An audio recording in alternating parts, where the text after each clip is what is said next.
Hello guys, welcome to cinema channel. And 2026లో ఏ movie 500 crores కొట్టిద్దో చూద్దాం. వీడియోలోకి వెళ్ళే ముందు మీరైతే కనుక ఛానల్ని సబ్స్క్రైబ్ చేసుకొని నోటిఫికేషన్ ఆన్లో పెట్టుకొని ఇంకా వీడియోలోకి వెళ్ళిపోదాం. ముందుగా 2025లో అయితే కనుక ఒక్క మూవీ లేదు 500 crores దాటినది.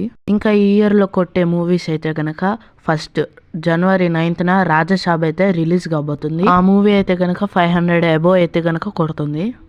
ఇంకా అదే June 12th అయితే కనుక మన శంకర్ వరప్రసాద్ గారు అయితే రిలీజ్ అవుతుంది. ఈ మూవీ కాడ 500 crores కొట్టచ్చు.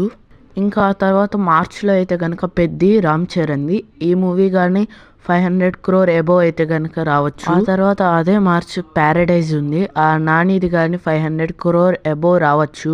అలానే ఉస్తాద్ భగత్ సింగ్ కానీ 500 crores అబోవ్ రావచ్చు. ఈ మూవీ ఆల్మోస్ట్ ఆగస్ట్లో రావచ్చు. And next movie Allu Arjun and అట్లీది ఈ మూవీ 500 crores అబోవ్ అయితే కనుక దాటచ్చు. నాకు మాత్రం ఈ మూవీసే తెలుసు. ఇంకేమన్నా మూవీస్ అయితే కనుక 2026లో రిలీజ్ అవుతుంటే నాకైతే కనుక కామెంట్ చేయండి. నేను ఏ మూవీ 500 crore అబోవ్ దాటిద్దో నేను మళ్ళీ దాని మీద వీడియో చేసి అయితే కనుక పెడతాను. Thank you for watching.